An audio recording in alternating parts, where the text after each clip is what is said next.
Okay, so thank you and hello everybody. Welcome to the second edition of Uroboros Festival. This is the 13th day of the festival running, but there are still many events ahead of us. We are very much looking forward to have you as those who watch us on board, also those who are here with us within the Zoom, but also we are very happy to have our guests with us who will and today it's Laura Lotti who will has a presentation on the topic of reorganizing of Artworlds. But before Lara will start, I will just to give you some short info. I would like to just very much thank you to our partner, because without their support, we couldn't organize this festival. So festival was supported by public funds from City of Prague and Slovak Arts Council, and also was supported by Abacus Foundation. This event is part of the track focus on algorithmic governance, and there is still more events coming. And if you like, tomorrow there is workshop of Diffraction Collective. If you are interested, definitely check the website and register, so we can share with you soon more info about how you can access the how you can get your wallet or open a new wallet if needed, and then also how you can access the market, the prediction market actually. Just to let you know, also I will remind that this event is recorded and streamed for those of who are here with us within the Zoom. But now it's my pleasure to introduce to you Laura. Laura Lotti investigates the relation between technological, economic, and cultural systems with a focus on affordances of blockchains and the role of the play in cultural production. As I found out, Laura is interested in blockchain from her PhD thesis she did in Australia. And right now she's a researcher at the Internet, where she collaboratively explores emerging dynamics in network cultures. And she co-founded Black Swan, and also she collaborates with the Sphere. So I think maybe that's it from me, and I'm very much looking forward to your presentation, Laura. So thank you that you are being here with us. Yeah, thank you, Michael. Thank you, Uroboros Festival, for having me. So as I said in the abstract for my presentation, this talk is going to be about reorganizing artworks through blockchains. But practically, it's also going to be a lot about art as an asset, and specifically as a crypto asset. And then we'll see how that relates to questions of organization and organizing otherwise. But I wanted to begin with the question of organization through blockchain, because I guess this has become a really alive question for me, something that I've asked myself, and I've been asked quite a bit in the last period, as I've been collaborating with two projects that are really tackling the question of organization for our collective. So one project is Black Swan, co-founded with Penny Rafferty and Callum Bowden, and this is Callum and I at the last Money Lab presentation in Berlin. And the other project I'm referring to is The Sphere, which is a project instead created by Saloranta and De Wilde in Sweden. And as you can see from these two screenshots, really these projects take the problematic of organization at the center. And it should be said that these projects are situated in two rather different milieux. Black Swan addresses specifically transdisciplinary practices that often fall between the cracks of current institutional frameworks, whereas The Sphere is firmly rooted in the performing arts. But these two projects are really approaching or confronting similar questions and challenges. Namely, how do we make decisions together about allocating resources? And also, where do these resources ultimately come from, particularly liquid resources, money? And both projects are trying to find alternatives to, on the one hand, the hyper-competitive public grants, and on the other, the instead profit-driven private sector. So, and for me, actually, I wanted to say, answering these questions is really important because I think, at least for me, one of the hopes or aspirations is to move beyond perhaps the experimental phase of engagement with blockchain and build alternative foundations for arts and the cultural sector more broadly. So, as I was saying, both projects are exploring the affordances of blockchain to propose alternatives to current frameworks. But before getting to the blockchain part, I wanted to stress that the question of organization in the arts is a much larger issue, an issue that is related to the neoliberalization of the cultural sector and its relation to financialization and a mode of ordering of the social sphere in today's capitalism. And the pandemic, I think, has merely exacerbated this precarious condition that was already present. It has exposed the failure of institutions to support artists and cultural workers and revealed the indifference of financial markets from the real economy, further manifesting the violence of the logic of the derivative applied to the socio-cultural sphere. Now, from an art historic perspective, Tom Holler positions this quest for reorganizing within the context of the epistemization of art. That is the shift from a conceptualization of art, the shift towards the conceptualization of art as an epistemic activity instead of primarily aesthetic one. And within this shift, knowledge really becomes about intervening in the infrastructures that enable the reproduction of institutional patterns and asymmetries in order to turn them into something other. And I find this also resonating a lot with the work that Marina Bishmit has been doing, articulating the concept of infrastructural critique, which, as she says in this quote, is a shift from a critique of institution to a critique of infrastructure in order to also paradoxically build new institutions. And she discusses the affirmative moment that is the infrastructure, technological and social infrastructure, and situated within a global crisis in a sense of infrastructure for life. And she says we can begin seeing some experiments underway, becoming riot or becoming government, which I think is a nice way of looking at the different polar opposites. But let's see whether there could be other ways to perhaps intervene in these infrastructures. And I think that, and I see, I guess, these artistic engagements with blockchains towards modes of organizing as perhaps a continuation of this trend or part of these tendencies. And so this is where blockchain comes into the picture. Since the invention of Bitcoin, which came about with its anti-establishment ethos, artists have engaged with the technology to seek autonomy from institutional frameworks that poorly serve creative practitioners. Blockchains promise us dreams of infrastructural mutualism and how open the imagination for multi-species self-organized collectives, artist-run organizations, and so on.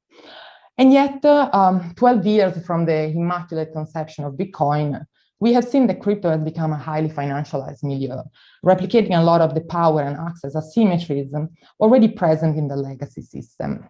And this is something that the rise of meme coins and degen culture coming from the field of decentralized finance have made clear in recent times. So although this is something that, as we have seen also with Hertz, Kodak, GameStop, JCPenney, and others, is something that also relates to a larger shift, I guess, towards a quote-unquote socialization of finance. But I guess these events or these occurrences are also reminding us that decentralizing or democratizing something that was already profoundly flawed to begin with does not solve the underlying issue, even though, as we've seen perhaps with the recent Dogecoin events, it's kind of funny at this point.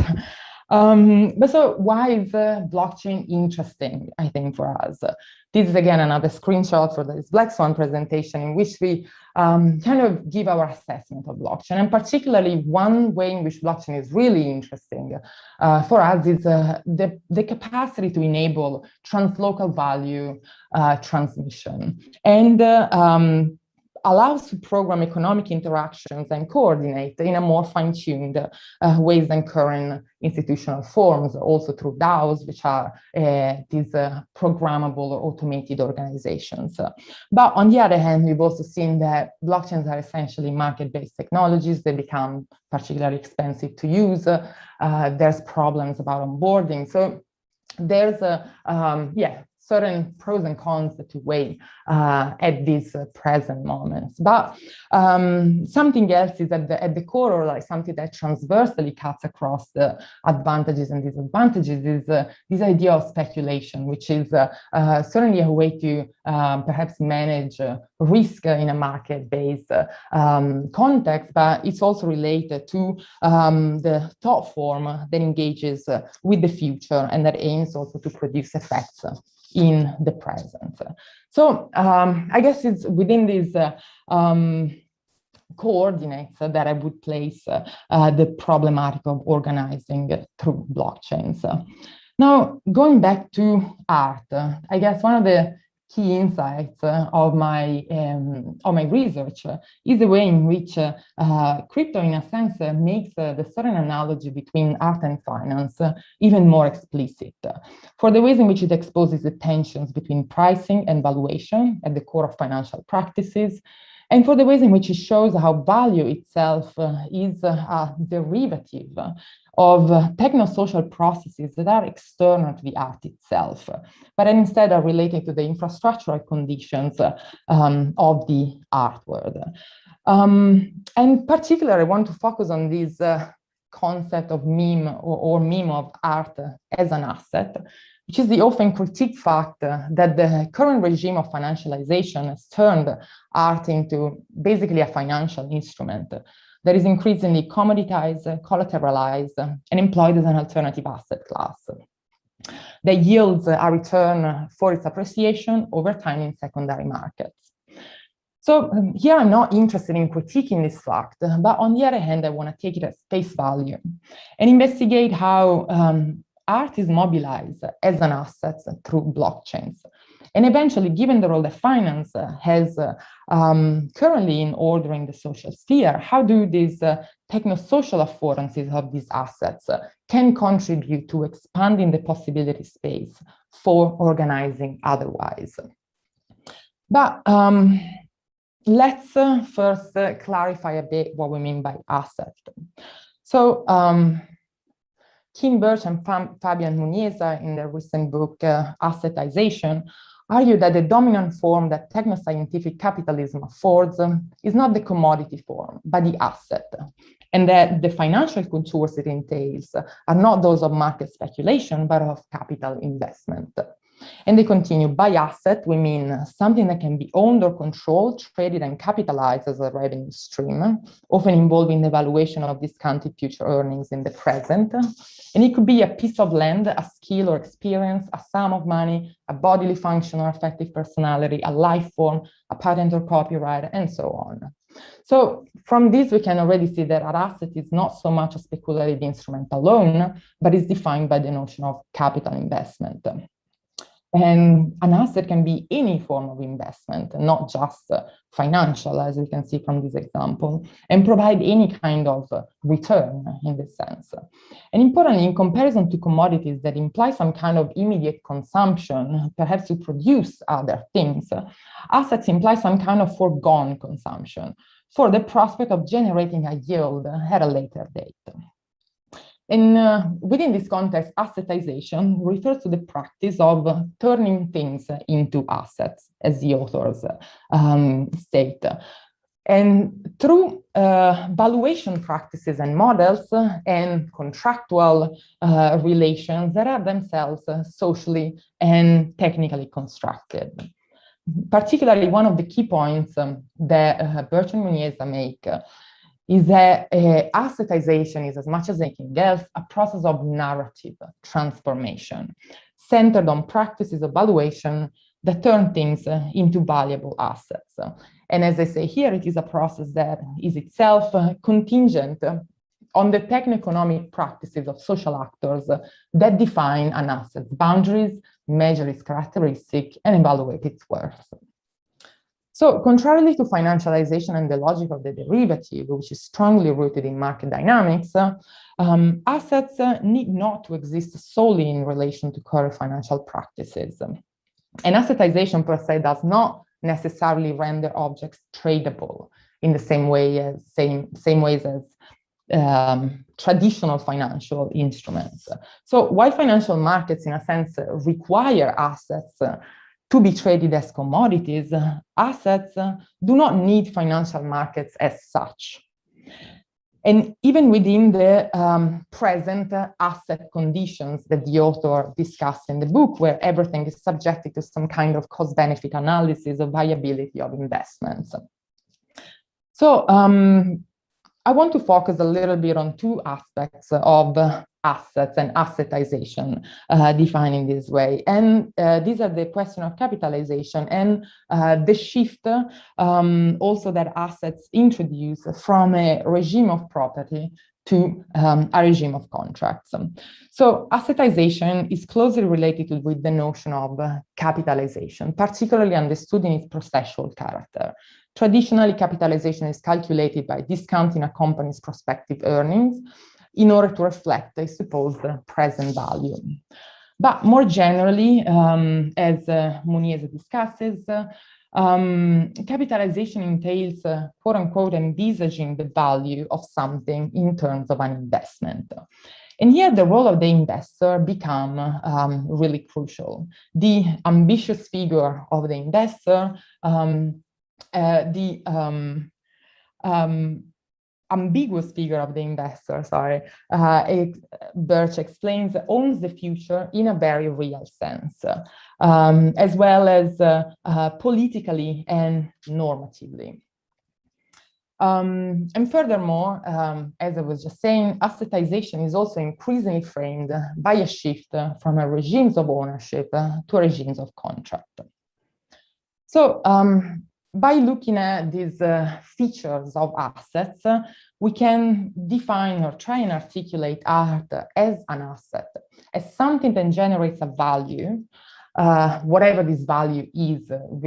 I would like to resist a certain substantialization of value because according to this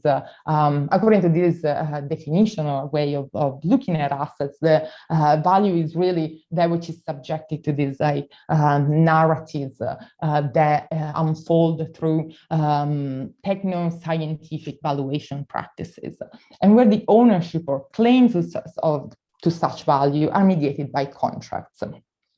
And so taking into account these features of assets, their techno-scientifically constructed nature, the valuation processes and associated capitalization calculation, and their contractual nature, we can see that blockchains as smart contracts can be regarded really as technologies for assetization more than financialization, insofar as they provide an empty container for recording and storing subjective valuation on the basis of programmable contractual relations. And while it is true that blockchains have opened up new markets for the long tail of artists and creators that could not easily monetize their work, I want to, again, stress the observation that assets do not need to exist in current financial markets. So in the remaining of this presentation, I would like to discuss or show through some examples how blockchain redefines the contour of art as an asset, particularly as this pertains to how crypto mobilizes notion of capitalization and ownership through the ways in which it turns things into assets, and how this may introduce new affordances to ideally or potentially transform financial relations as they currently exist. So I guess if we agree that art is an asset, in a sense, the question becomes what kind of asset art is or can become through the mechanisms that blockchains have introduced. And so I'm going to give you now a little impressionistic overview of like quite a few projects that have emerged and were launched really in the last few months or even weeks, perhaps a testament to the fact that next to the financial speculation, speculation also works in other ways, in ideally creating or opening up the imagination with something, you know, to something other, something new. So let's begin with NFTs, unavoidable, which are the clearest synthesization, I guess, of art as an asset. Like as a precisation, I wanted to say that NFTs is a standard for a cryptographic token that is a smart contract that represents something unique for each individual non-fungible token. It assigns a unique token ID, which I have highlighted there, and associated with the token owner address, and enables ultimately the owner to transfer it. So that is to say that while crypto art is mostly coextensive with NFTs in the representation of the media, at least, NFTs are more than crypto art as such. And I also think that the NFT standard itself can be a lot more interesting than a lot of the expensive JPEGs that we've seen recently in you know, Instagram-like platforms. Well, I guess we have to start with Beeple, the first 5,000 days, which I think is a really clear encapsulation of what Suhail Malik and Andrea Phillips already in 2012 prophetically called the financiality of art. That is how contemporary art embodies the truth of finance, precisely for its failure to comply with standard free market logic. As they say, financiality designates that finance is a primary condition for, rather than a consequence of, capitalization and price setting. And that as such, price and capital are not predicated on production, use value, or consumption, or other basic external to finance. It is not then that art pricing is a puzzle compared to other productive or consuming sectors of the economy, but that the art market dispels their obscuring of capitalization as the primary determinant of price. So in a sense, the Beeple Christie sale is really a nice example of that. But, and perhaps it could be considered like a degree zero of financiality. But in the recent, in the last period, I think some models and mechanisms have become available that make the whole concept of art as an asset, I think, a lot more interesting to explore. And so I wanted to introduce this work, which is called This Artwork Earns Yield, which was the product of a hackathon developed by Peter Watts and George Roman, inspired by Simon de la Rouviere's This Artwork is Always on Sale, which was an early NFT project from 2018, I believe, experimented with Harberger tax. So while this work does not come from within the institutions of the art world, it introduces interesting mechanism that really turns art into an asset, according to the previous definitions. What the generator returns through its capacity to earn interest from decentralized finance protocols. In specific, this is like this protocol that this work uses is called Yearn. So this work turns the centralized auction mechanism at the center of the art market that we've seen in the Beeple case on its head, in a sense, so like pushes to the extreme and allows anyone to own the work by depositing what they think is worth. So pure expression of subjective value. And anyone could buy the work from the previous owner simply by depositing a higher amount. And the interest from the deposit is split between the investor collector and the artist. So the work explored the question of ensuring the artist and creator can capture appropriate value from the work. And particularly they're asking how could works generate revenue in the absence of sales. And so they come up with this interesting mechanism that essentially uses or takes inspiration from Arberger tax on property, which was a mechanism or an idea promoted by Glenn Beyle and Eric Posnes of Radical Exchange, replaces this idea of the tax on property with this interest that is generated through decentralized finance. So as an owner holds the NFT, they earn a yield that is split between the collector and the artist, while the artist pot essentially keeps growing as long as there are new buyers or collectors that are willing to deposit money into this decentralized finance protocol. So clearly DeFi is a very fragile and nascent field, but I think there's something quite interesting and playful also in the way in which this work turns or plays with like turning art into an asset. Now, I want to slightly shift the angle and look at how DAOs are instead introducing new possibilities for artists to own and control their work, and acknowledge particularly different kinds of contribution that go into making a single work.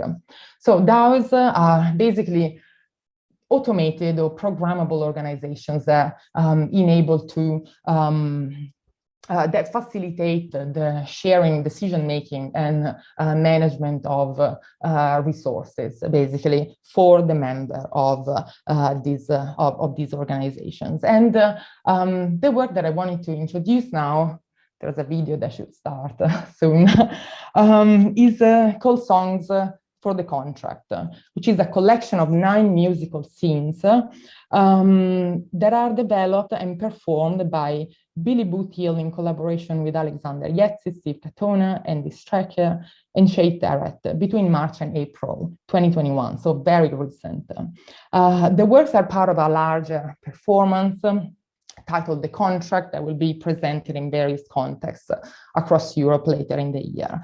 And each scene, as you can see here, was filmed in full 360 and is displayed in a purpose-built UI that allows viewers to wander through the performances, shifting the camera angle. So this video is a video of one of my explorations and wandering through the work. It's a sound piece and it's a performance, and there's something I think really interesting in the ways that these have been turned or made into an NFT, or the way in which the NFT is deploying the performance aspect. And one interesting thing about this work is that the revenues from the sales of these different NFTs that are available to view and purchase on Folia, as you can see here. So the proceedings from the sale would be funneled to a DAO, which will split the proceeds pro rata among the contributors on the piece. And in this way, wants to represent a new model for organizing and remunerating large group-based performance work and demystifying the myth of the individual artist. Another way in which DAOs are opening up interesting opportunities is in the context of collecting. And this is Pleaser DAO, which is basically an investment fund for NFTs that formed spontaneously in a matter of hours to buy an NFT by a 3D artist called People Pleaser for a large sum of 310 Ether, then equivalent to about $500,000 that the artist committed to donate to charity. So the DAO exists as a multi-sig wallet, which is a wallet that essentially can be owned by different people at the same time. And just a month later, Pleaser DAO also purchased the Edward Snowden NFT that you can see here on the left for the very large sum of 2,000 ETH, almost equivalent to just about over 4 million USD at the time, outbidding a single whale. And you can see here on the right the escalation of the bidding between the DAO and the single bidder, basically. With the proceeding of the sale, again, going to the Freedom of the Press Foundation. And the DAO justified this purchase on the the basis of these shared ideals towards transparency, and freedom of press, essentially. So Pleaser DAO, of which the artist People Pleaser is also a member, distributes the ownership of the DAO in the forms of tokens called pips, and this token gives each member a claim on the value of its assets that currently include these NFTs and any funds that are available in the treasury. And members participate in the DAO's governance through a group chat, very simply. As we can see here, the role of the investor really becomes highlighted. And going back to Birch and Muniesa, they observe that what is at stake in assetization is a valorization that benefits, first and foremost, those who control assets and the narratives around which valuations are made. And so this is really the I think a new way of mobilizing collectors as investors. And of course, the founding members of this DAO, I think about 40 people at the time of launch, are individuals that have been involved in the crypto space for many years, working on different projects. And so I guess the work itself, the DAO, doesn't address the questions of asymmetries of access or onboarding, but in a sense, I think it's, I see it as a forerunner, perhaps, of the kind of peer-to-peer institutions that crypto could produce, turning collecting and curating also into a process of collecting investing, and where investors are also increasingly artists themselves. Now, I want to turn to the question of ownership and the ownership relations that these kinds of assets create through contracts, essentially. And there was a really nice quote from art historian Tina Rivers-Ryan that also Martin Zeiliger mentioned in his great talk just the other day, which I think it's very nice here, and I wanted to reshare it. So referring to Yves Klein's own Sensibilité pictoriale immatérielle, Tina Rivers-Ryan writes that, quote unquote, by asking his collectors to immolate the receipts, Klein took his immaterial work out of circulation, leaving the buyer with nothing but a sensibility. The NFT is the receipt's revenge, leaving its collectors with nothing but an asset, end quote. And the rug pull, perhaps an involuntary work of conceptual crypto art itself, makes the slipperiness of these relationships and ownerships, or these ownership claims, very tangible. So in March, crypto artists known as Neither Confirm listed 26 NFTs for sale on OpenSea's digital marketplace.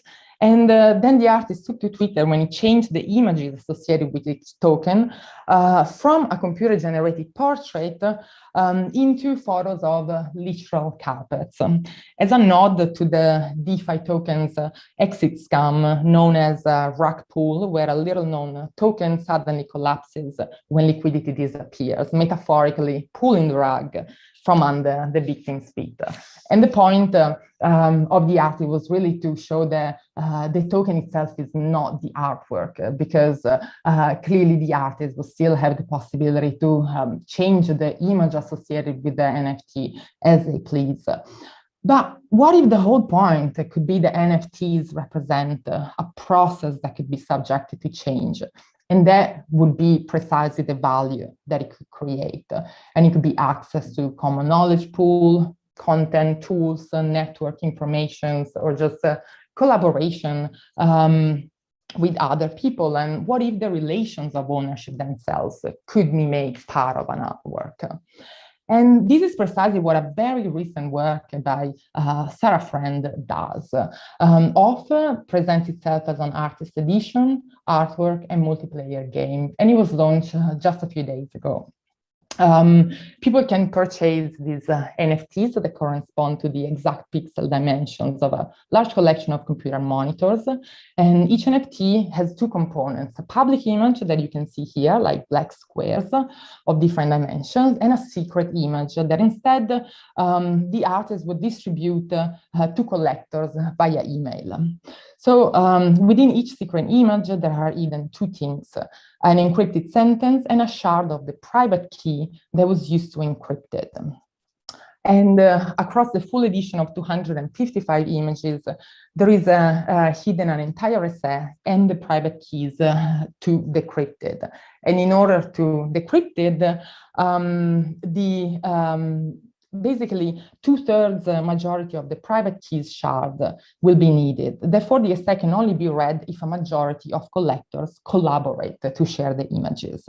And so in a sense, it seems that here really it's the work itself is a meta NFTs in a sense, where the real artwork is the coordination among the collectors to unlock and decrypt the essay, and where the true ownership of the work, if you will, can only be unlocked if the token holders and the collectors decide to cooperate with each other. Should also be said that this work is built on a layer 2 solution of Ethereum, therefore energy efficient, and it's fully compatible with the rest of the Ethereum infrastructure. And also, interestingly, there is no auction for this work. The works will be sold at a flat rate of approximately 35 USD. And so it's really nice also here how by removing the auction mechanism, it prevents the type of speculation that we've all become familiar with, I guess, in the context of a lot of these NFTs and how they've been like sold and how they've been portrayed in the media. So another interesting work that plays with the concept of ownership in interesting ways is Kutsu.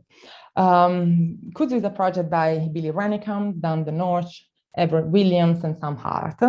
And is an NFT that literally spreads like a virus. One cannot buy it or even sell it. One can only get infected by the work and infect other people with it. So the NFT uses a modified transfer function that you can see below here to mint a new token, a new NFT to the recipient account rather than moving the token itself. So in a sense, it is both a non-transferable NFT and a tokenized access right to create new NFTs for any address. And addresses can only be infected once, assigning each unique Kutsu avatar. Here you can see one of them on the left.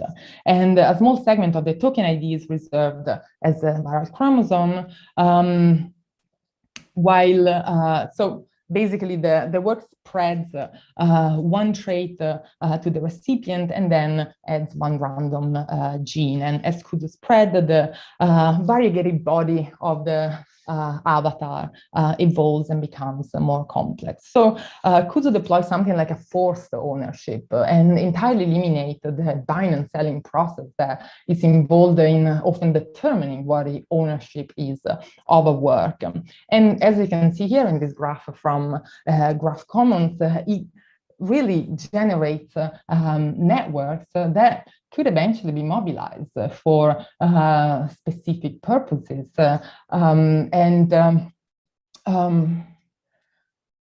now, because we are almost running out of time, I wanted to talk about one more work and one different approach to blockchain. And this has more to do with the blockchain thinking that is mobilizing the conceptual affordances of blockchains. Once we have all these pieces together, NFTs, DAOs, DeFi modules, and begin to imagine the types of relations that they can create and organizational forms that they can afford. This is video of the trailer from Goldman Sachs, which is a mysterious Berlin-based entity that recently had a LARP called Open Park that played in really interesting ways with all these mechanisms and envisaged a really interesting and big challenge: the repurchase of the land upon which Tesla's Gigafactory is built just outside Berlin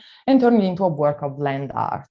So envisioning a situation in which the government of Brandenburg would sell the land of the Gigafactory to the highest bidder amidst the concerns over the factory's environmental impact on the surrounding area, Goldman Sachs seeded a conspiracy involving 175 NFTs, apparently on sale on OpenSea at an average price of 100 ETH, and invoking inspired ranges of the world to unite to save Gaia. And the LARP itself occurred over a span of 2 days, mostly over Discord and in a much reduced capacity in a park in South Berlin, and involved negotiations between special interest groups corresponding to different value systems, so to speak.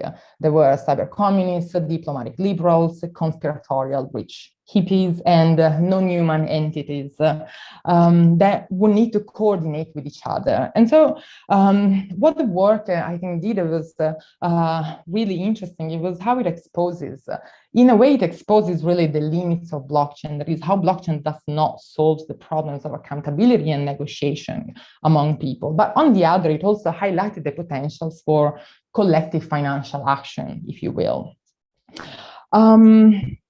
Now, let's put everything together. I've shown you this impressionistic overview of a lot of very recent works that, in a way, in different ways, engage with the affordances of blockchains as smart contracts in different ways, and operationalize art as an asset towards modes of organizing differently.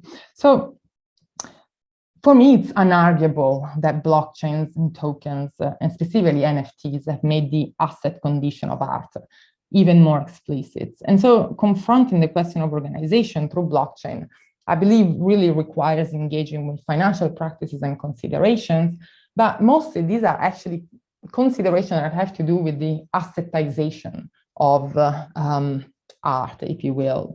And so questions of capitalization, of governance and ownership. But I see also how the technology itself can offer some affordances to move beyond the current paradigm. And so we have seen that as art becomes an asset, collecting turns into a matter of investing, curation has more to do with portfolio management, and value really becomes a matter of return on investments. But the value of this art and the valuation processes underlying it have become, I think, a lot more malleable and open to manipulation.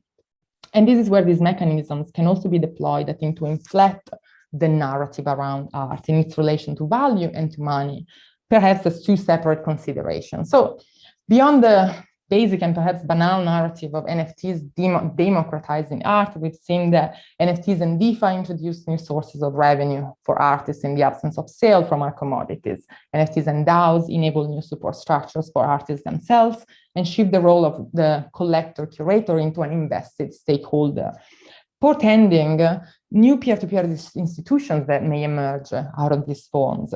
We have seen how ownership relations are becoming more malleable and programmable, and can also introduce mechanisms and alternative to the mere market-based speculation.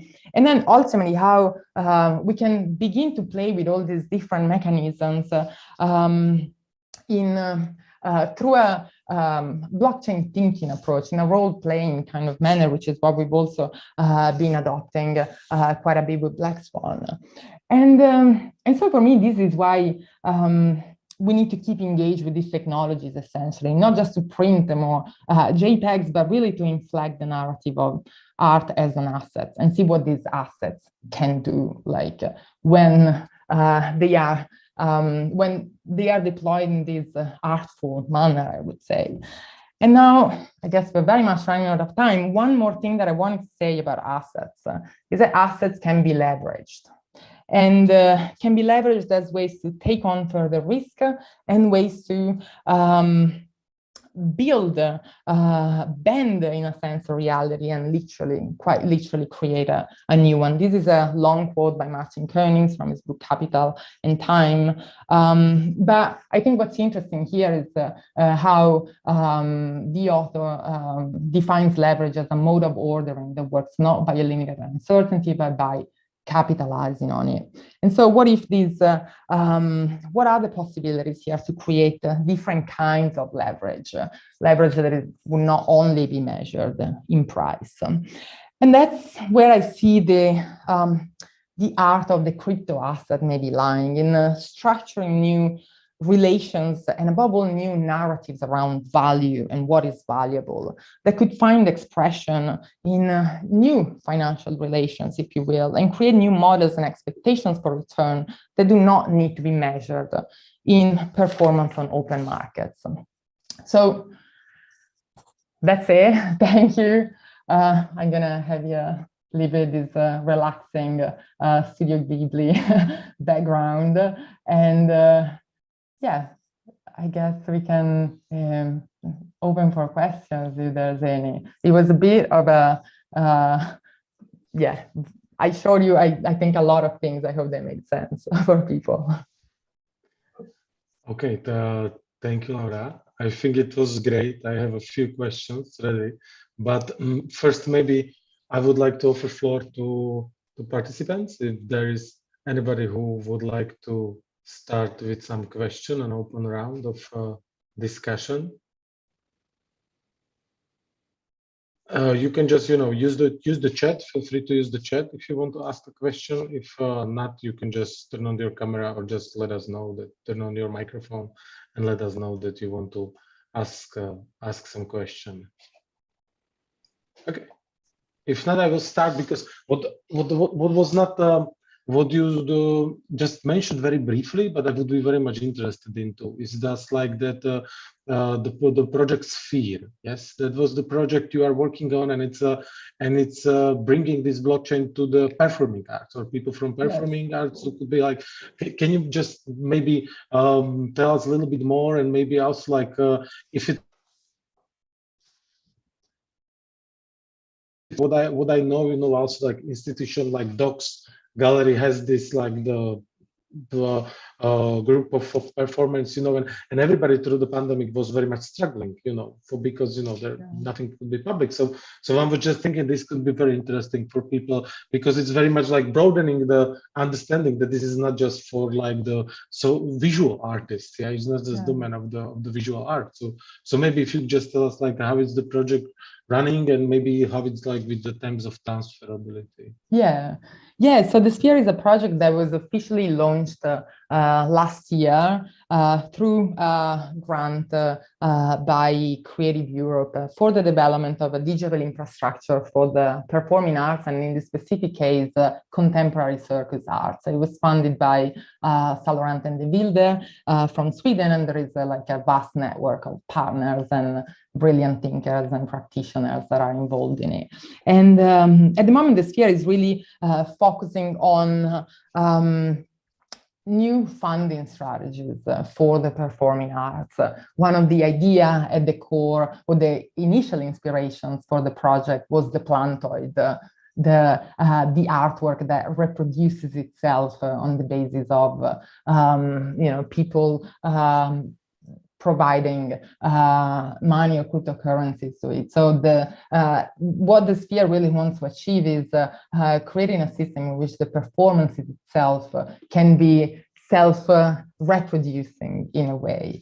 And currently the Sphere is experimenting, or is closely looking into quadratic voting as a way to create new relationships with audience, in particular with the unarchive, which is a way to create traces and fragments of performances that could eventually be recombined and taken up by artists to, again, create or generate novel performances. And the Sphere is also looking into deploying or using NFTs as a way to begin creating alternative revenue streams. basically. Yeah, the project has, I think, about 10 partners across Europe, and in this year, since it's year and the next, it's going to develop a series of pilot performances through putting together quadratic voting, NFTs, and this unarchival practice. So yeah, it's still early days, but there's a lot of work and a great vision, I think. I will definitely follow this one, because it's very interesting to me, and it's really like what I see in it. It's very much broadening the what I think, like, because for me also, you know, like because also like organizing this lecture as a part of the Uroboros festival, I have to admit that it's like how to open the understanding that if we talk about NFTs, we don't have to just, you know, we have to talk about people, but then, you know, and I'm very much like you to bringing, you know, these different, you know, thinking through and off like NFT, what this really is. And I'm very much, it reminds me, you know, this, and we will get to the question of Martin we have in the chat, but you know, that I was very much like, in the metaphor, I'm working a lot for my last months, working also on my research, is this metaphor when you kind of like shifted the question, like what can blockchain do for us? And the question is like, what can artists do for the blockchain actually? And I very much like this perspective, because it's very much open up. It's not like that, yeah, it's like, you just found it, it's there, and you can use it. So it means let's sell it, but you still like that, like in this like developing. And this is very much what I'm missing in, and I believe that that like also like through lectures as Martin's or yours as the performances together, we are open up to maybe move towards this direction, because the capacity in Czech Republic is great, yeah, in terms of adoption, in terms of laws. You know, people are very familiar with blockchains and with many meme coins, shit coins, every type of coins, you know, so it can be like it can be very, very interesting. Okay, so Martin has this question. He's I don't know if you want me to read it, but I will do it. I think it's good. Or Martin, you want to ask for yourself, or I can just read it, whatever is better. Yes, so I will do it. So thanks, thanks for a really fascinating presentation. And the question is, can people be nudged to leverage assets differently, or is this a question of choice? Is this what contracts could be useful for, or will the kinds of work / assets you imagine always also remain open to being financially leveraged? Really good question, thank you. Well, I guess the aspiration is eventually transitioning beyond the current financialized regime. And for me, one of the very exciting things is, thinking about how to leverage these assets on the basis of other values, if you will, that are not just purely financial. And I think some of the works that we've seen that I mentioned, particularly those in relation to ownership of and Kutsu, I think that they, through the mechanisms built in the contracts, begin to show ways through which speculation can be, in some sense, tamed or mitigated, which I guess also involved a lot of other considerations, obviously. And I'm also wondering whether we'll be able to move to a paradigm beyond the current financialized practices. I would like to think there is something maybe in the affordances themselves of the technology that could nudge people, particularly through this techno-economic and social processes of the actors that define the boundaries of an asset, and could ideally turn these modes of investment into assets, shifted into a system where, again, the metrics and the measures are not just based on market dynamics. Essentially, it's I'm also thinking that perhaps we will need to go through the financialization aspect anyway. And in a sense, it's interesting that all these works that I've mentioned just launched in the last few weeks and months after perhaps the first kind of speculative wave or like hype in the NFT market. But it's interesting that really they show that there's maybe other ways to deploy NFTs that are not just based on the logic of capitalization and finance that we've seen, for instance, with people.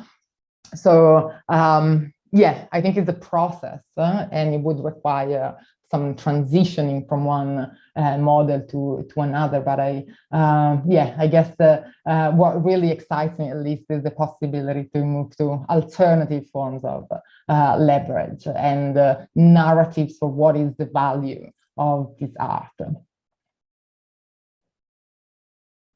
Okay. I hope it answers the question. We will wait for maybe Martin will let us know. So, yep. Also, Anna is thanking you for sharing the examples and vision that there is hope. Also, I want to ask one more thing, maybe like a little of the question of maybe the but get back to, because what you had in the presentation, there was this that assetization is a process of narrative transformation actually, and this maybe if we could, or you could elaborate a little bit on what we can imagine, because like blockchain itself, it's very much narrative structure, yeah, like it's I think that the narrative has maybe like what was we could maybe speculate what is larger like oh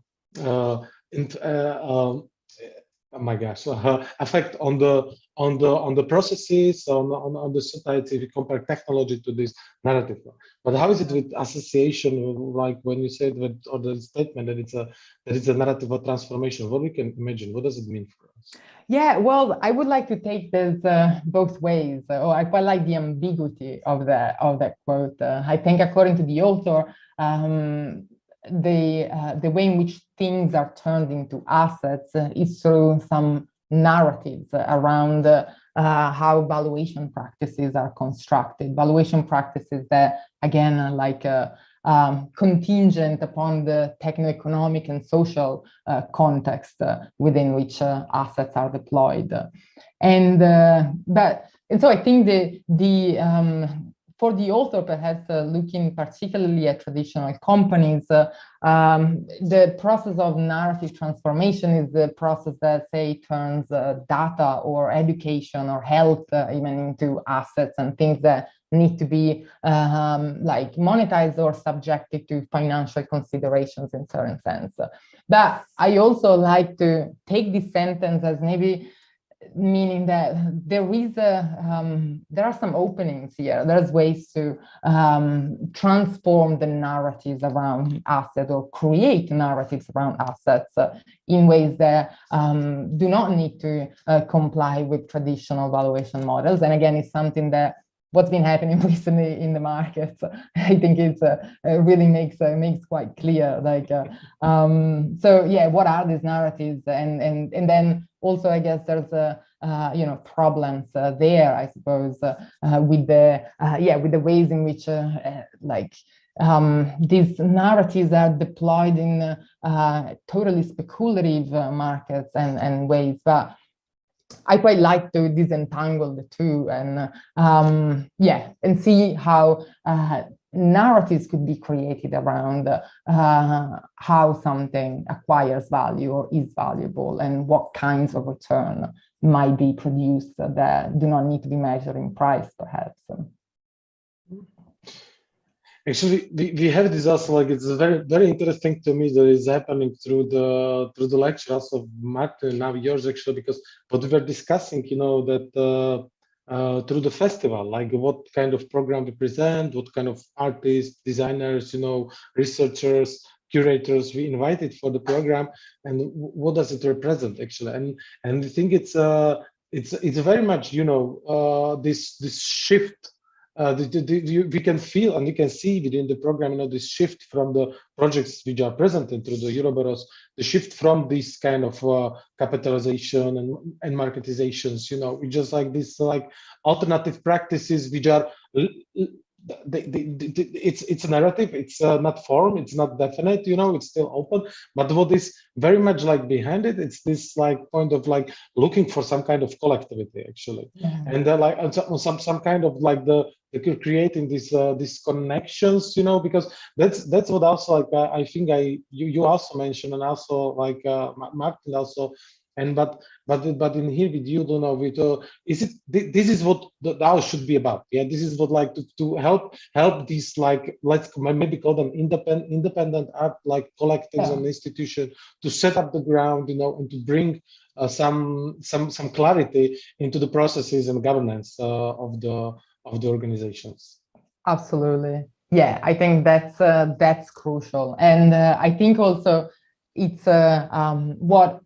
Particularly working on Black Swan and also with the Sphere, it became clear is that art practices are very often involve a lot of people, and involve collaboration. And this collaboration is often not acknowledged and not made explicit in the ways that,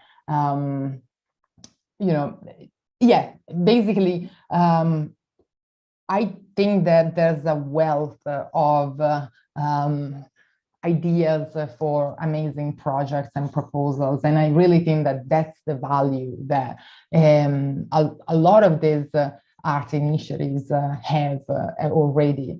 And so through DAOs, DAOs can facilitate these collaborations that already exist, and this willingness to cooperate that is already present in a lot of creative practices. So yeah, I really think that that's a really exciting direction for sure. Super, thank you. I think that as I'm looking at the time, the time is up. And but still, this is for me best ending, because this is for me definitely the starting point after the festival. What should I explore more and research more, and to dive into. So if there is not any more question, and you're all good, I'm asking our participants, also checking the chat.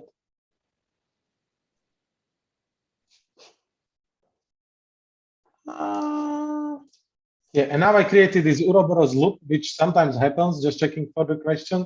So, and that's maybe it. So, Lara, I would just very much thank you again for being part of the Uroboros Festival, for sharing with us actually, and hopefully next meeting will be somewhere personal. That's what we are all hoping for. But again, thank you for being part of the Uroboros Festival.